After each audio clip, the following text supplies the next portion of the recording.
Achatou, il est un personnage, vous l'avez peut-être déjà aperçu car justement, il ne passe pas inaperçu. Étienne Nelson est amateur de bolidage, à savoir du tuning, et c'est vraiment très étonnant. Christelle Gilbert l'a rencontré. Je mets le code. Ensuite, je mets le contact et j'appuie sur le bouton rouge.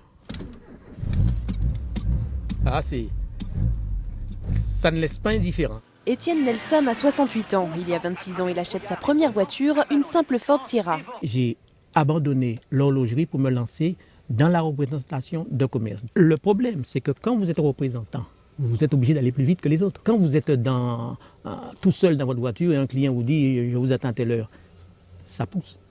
Alors donc, je me suis rendu compte il va falloir que cette voiture soit performante, beaucoup plus performante. C'est là qu'une drôle d'histoire commence. Elle n'avait rien, elle était tout à fait ordinaire. C'était au début, ça? C'était au début. Et c'est après ça que je me suis mis à vraiment travailler là-dessus. Vega pour la planète de l'univers, missile pour la puissance que son véhicule dégage, la voiture est baptisée et les travaux peuvent commencer. Étienne Nelson change le moteur, la carrosserie. Son objectif, rendre la voiture aérodynamique. Alors donc, vous voyez ici, ce sont les évents où l'air pénètre.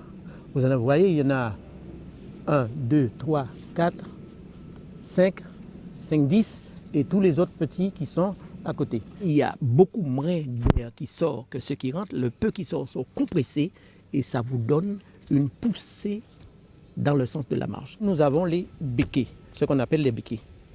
Eh bien, avec ça, écoutez bien, vous en avez 80 kilos là. Ça ne paraît pas, hein? Pour se passionner, la Vega Missile est unique. 25 litres au 100, 935 chevaux et à 380, vous n'êtes pas encore à la moitié de l'accélération. Donc, qui veut dire, c'est quelque chose à ne pas mettre entre toutes les mains. Parce qu'avec Vega Missile, vous êtes satellisé, vous êtes dans un autre monde, vous êtes sur une autre galaxie. Mais le fan de tuning la manipule avec précaution. À partir de 380, j'ai commencé à comprendre que s'il y a un roue qui explose, s'il y a la moindre chose, c'est une allée sans retour. Si j'ai beaucoup de chance, on trouvera peut-être une dent plantée dans le bitume, c'est tout.